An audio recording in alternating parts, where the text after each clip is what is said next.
അലം നജ്അലിൽ Arda കിഫാതൻ അഹ്യാഅൻ വഅംവാതാ وجعلنا فيها رواسي شامخات وأسقيناكم ماء فراتا ويل يومئذ للمكذبين. ഒരുപക്ഷേ പാരായണം ഇങ്ങനെ പാരായണം ചെയ്തതുകൊണ്ട്, ഇതിനേക്കാൾ നന്നായി പാരായണം ചെയ്യുന്ന ആൾ പാരായണം ചെയ്താൽ ഇതിനേക്കാൾ നിങ്ങൾ എന്ത് ചെയ്യും? നിങ്ങൾക്ക് ആസ്വദിക്കാൻ കഴിയും, നമുക്ക് ആസ്വദിക്കാൻ കഴിയും, ചെയ്യുന്ന ആൾക്കും കേൾക്കുന്നവർക്കും ആസ്വദിക്കാൻ കഴിയും. പക്ഷേ ഇതിലപ്പുറം ഒന്നുകൂടെ ആസ്വദിക്കാം ഈ വചനത്തെ. ഇതിന്റെ അർത്ഥതലം അറിയുന്ന ആളുകൾ ഒന്നുകൂടെ ആഴത്തിലേക്ക്, ഭൂമിയെക്കുറിച്ച് തൗഹീദ് സംസാരിച്ചപ്പോൾ പലരും പലതും സംസാരിച്ചിട്ടുണ്ടാകാം. പക്ഷേ വിശുദ്ധ ഖുർആൻ ഭൂമിയെക്കുറിച്ച് സംസാരിച്ച ഈ ഒരു പ്രയോഗം പലപ്പോഴും കേൾക്കാറില്ല. എന്താണ് ഈ ചോദ്യം? എന്താണ് ഇതിന്റെ അർത്ഥഗർഭം? അലം നജ്അലിൽ അർദ കിഫാതാ, ഭൂമിയെ നാം പാകതയുള്ളത്, ഉൾക്കൊള്ളുന്നത്, മതിയായത് ആക്കിയിട്ടില്ലേ? എന്തിന് പാകതയുള്ളത്? അർത്ഥം പൂർണ്ണമായില്ല. അഹ്യാഅൻ വഅംവാതാ, ജീവനുള്ളവരെയും മരിച്ചവരെയും ഉൾക്കൊള്ളാൻ പാകതയുള്ളതാക്കിയില്ലേ? എന്നിട്ടും നാം ആലോചിക്കുന്നില്ല. നോക്കും സഹോദരങ്ങളെ, ഇന്നലെ വരെ നമ്മുടെ കൂട്ടത്തിലുണ്ടായിരുന്ന കോടാനക്കോടി മനുഷ്യർ മരിച്ചു വീണിട്ടുണ്ട്. അവരെല്ലാം ഈ ഭൂമിയിൽ 6 അടി താഴ്ചയിൽ മാത്രം അടക്കപ്പെട്ടിരിക്കുന്നു. മനുഷ്യർ മാത്രമല്ല, ഇതര ജീവജാലങ്ങളും 6 അടി താഴ്ചയിലെ നാം താഴ്ത്തി വെച്ചിട്ടുള്ളൂ. വലിയ കുഴികളോ കിടങ്ങുകളോ കുഴിച്ചിട്ടല്ല വെച്ചത്.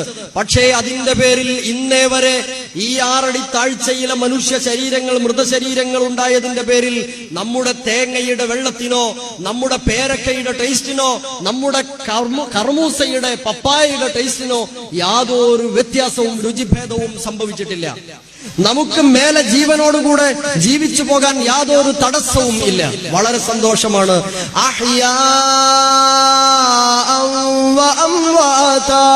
ജീവനുള്ളവരെയും മരിച്ചവരെയും ഉൾക്കൊള്ളാൻ ഒരേപോലെ പാകതയുള്ളതായി ഈ ഭൂമിയെ സംവിധാനിച്ചിട്ടില്ലേ എന്ന ചോദ്യം ആശയതലത്തിൽ കേൾക്കുമ്പോൾ, അത് അർത്ഥമറിയുന്നതോടൊപ്പം തജ്വീദോടുകൂടെ കേൾക്കുമ്പോ എത്ര ഹൃദ്യമായിരിക്കും. പിന്നെ സൂറത്തുർ റഹ്മാൻ 55-ാം അധ്യായം, സൂറത്തുർ റഹ്മാനിലെ 31 പ്രാവശ്യം ആവർത്തിച്ചു വരുന്ന ഒരു സൂക്തമുണ്ട്. ഏതാണത്? ഫബിഅയ്യി ആലാഇ റബ്ബികുമാ തുകല്ലിബാൻ. 31 ആയത്തും കൂടെ റഹ്മാൻ ഒന്നാകെ ഒരൊറ്റ റക്അത്തിൽ തറാവീഹിന് ഇമാം ഓതിയിട്ട് ഇന്നേ വരെ ദുനിയാവിൽ ഒരൊറ്റ മാമൂമും പോയി പറഞ്ഞിട്ടില്ല. ഒരായത്ത് ഓതി ഓതി ഓതി ഓതി മനുഷ്യനെ എടങ്ങറാക്കി കേട്ടുമെടുത്തുന്ന ഒരൊറ്റ മാമൂമും പറഞ്ഞില്ല. ആരാ പറഞ്ഞോ? പറയില്ല. എന്തേ കാരണം? അത് ഇതിന്റെ പാരായണ വശ്യത ഒന്ന്. രണ്ടാമത്തേത്, ഈ 31 പ്രാവശ്യവും പറഞ്ഞതിന്റെ മേലെ മേലെ ചില പ്രകൃതി പ്രതിഭാസങ്ങളെ, അത്ഭുത പ്രതിഭാസങ്ങളെ ഉദ്ധരിച്ചിട്ടുണ്ട്. മറജൽ ബഹ്റൈനി യൽതഖിയാൻ ബൈനഹുമാ ബർസഖുൻ ലാ യബ്ഗിയാൻ ഫബിഅയ്യി ആലാഇ റബ്ബികുമാ തുകല്ലിബാൻ. എന്താണ് ചോദ്യം? മറജൽ ബഹ്റൈൻ, ഭൂമിക്കടിയിലൂടെ സമുദ്രത്തെ അള്ളാഹു പറഞ്ഞയച്ചിരിക്കുന്നു. 2 സമുദ്രങ്ങൾ അതിങ്ങനെ ഒഴുകിക്കൊണ്ടിരിക്കുകയാണ്. അതിൽ 2 തരം ജലമുണ്ട്. വിശുദ്ധ ഖുർആൻ 25-ാം അധ്യായം സൂറത്തുൽ ഫുർഖാനിലെ അവസാന ഭാഗത്ത് പറഞ്ഞതുപോലെ, ഹാദാ അദ്ബുൻ ഫുറാത്ത്, ഇത് ക്ലിയർ വെള്ളമാണ്, തനി പച്ചവെള്ളമാണ്. വഹാദാ മിൽഹുൻ ഉജാജ്, ഇത് കൈപ്പരസമുള്ള അല്ലെങ്കിൽ ഉപ്പുപുളിയുള്ള വെള്ളമാണ്. ഇങ്ങനെ 2 തരം ജലാശയങ്ങൾ ഭൂമിക്കടിയിലൂടെ ഒഴുകിക്കൊണ്ടിരിക്കുന്നു. അവ രണ്ടും കൂടി കലർന്നു പോകാതിരിക്കാൻ നാം നിങ്ങൾക്ക് കണ്ടെത്താൻ കഴിയാത്ത വിധത്തിലെ പ്രത്യേകമായ ഒരു മറ സംവിധാനിച്ചിരിക്കുന്നു.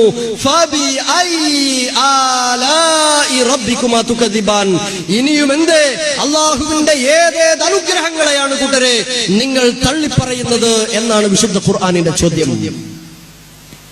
അതുകൊണ്ട് ആർക്കും അടുപ്പുളവാകുന്നില്ല. സഹോദരങ്ങളെ, സൂറത്തുൽ വാഖിയ 56-ാം അധ്യായത്തിൽ 4 ചോദ്യങ്ങളുണ്ട്. ആ 4 ചോദ്യം ഭംഗിയായി ഇമാമു പാരായണം ചെയ്യുമ്പോൾ പകുതി 50% നമ്മൾ ആസ്വദിക്കും. പക്ഷേ അതിന്റെ അർത്ഥം കൂടെ മനസ്സിലാകുമ്പോൾ 100% ആസ്വദിക്കാൻ കഴിയും. ഏതെന്നല്ലേ ആ വചനം? ഖുർആൻ ലേണിംഗ് പഠിതാക്കളായ നിങ്ങളിൽ പലർക്കും അത് പറഞ്ഞു തരേണ്ടതില്ല. എങ്കിലും ആ വചനങ്ങൾ മാത്രം പറഞ്ഞ് ഞാൻ അവസാനിപ്പിക്കാം. വചനങ്ങൾ: അഫറഅയ്തും മാ തുംനൂൻ. പാരായണത്തിന്റെ ആസ്വാദനം മാത്രമാണ് ഇപ്പോൾ ലഭിച്ചത്. ഇനി അതിന്റെ അർത്ഥം, നിങ്ങൾ ഓരോരുത്തരും ശ്രവിച്ചുകൊണ്ടിരിക്കുന്ന ഇന്ദ്രിയത്തെക്കുറിച്ച് നിങ്ങൾ ആരെങ്കിലും ആലോചിച്ചിട്ടുണ്ടോ? എന്നിട്ട് ചോദ്യം എന്താണെന്നറിയോ? അഅൻതും തഖ്ലുഖൂനഹു അം നഹ്നുൽ ഖാലിഖൂൻ. നിങ്ങളാണോ അത് സൃഷ്ടിക്കുന്നത്, അതല്ല നാമാണോ? ആലോചിച്ചാൽ ഉത്തരം പറയും, ഞങ്ങളല്ല പടച്ചോനെ എന്ന്. ചോദ്യമാണ്. സത്യനിഷേധികളായ ആളുകളുടെ മുമ്പിൽ പടച്ചോൻ വെക്കുന്ന സൂറത്തു വാഖിയയിലെ 4 ചോദ്യങ്ങളിൽ ഒന്നാണ്. രണ്ടാമത്തെ ചോദ്യം: അഫറഅയ്തും മാ തഹ്റുസൂൻ. നിങ്ങൾ ചെയ്യുന്ന കൃഷിയെക്കുറിച്ച് ആലോചിച്ചിട്ടുണ്ടോ? നിങ്ങൾ അഅൻതും തസ്റഊനഹു അം നഹ്നു സാരിഊൻ. നിങ്ങളാണോ അത് മുളപ്പിക്കുന്നത്, അതല്ല നാമാണോ? നാം നട്ടു നനച്ചുണ്ടാക്കിയ ഏറ്റവും മുന്തിയ തനം വിത്തിൽ നിന്ന് പടർന്ന് പന്തലിച്ചതിലെ ഒരൊറ്റ കൈപ്പയും നമുക്ക് കറി വെക്കാൻ കിട്ടിയില്ല.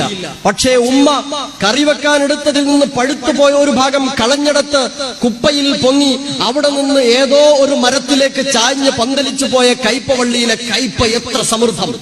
ആരാണിത് മുളപ്പിക്കുന്നത്? ആരാണ് വിഭവം നൽകാൻ കഴിയുന്നവൻ? നിങ്ങൾക്ക് സാധ്യമല്ല, പടച്ചോനെ നീ തന്നെ എന്ന് മറുപടി അർത്ഥതലം മനസ്സിലാകുമ്പോൾ ആസ്വദിച്ച് പറയാൻ കഴിയും. മൂന്നാമത്തെ ചോദ്യം: അഫറഅയ്തുമുൽ മാഅ അല്ലദീ തശ്റബൂൻ. നിങ്ങൾ കുടിക്കുന്ന വെള്ളത്തെക്കുറിച്ച് നിങ്ങൾ ആലോചിച്ചോ? അഅൻതും അൻസൽതുമൂഹു മിനൽ മുസ്ൻ അം നഹ്നുൽ മുൻസിലൂൻ.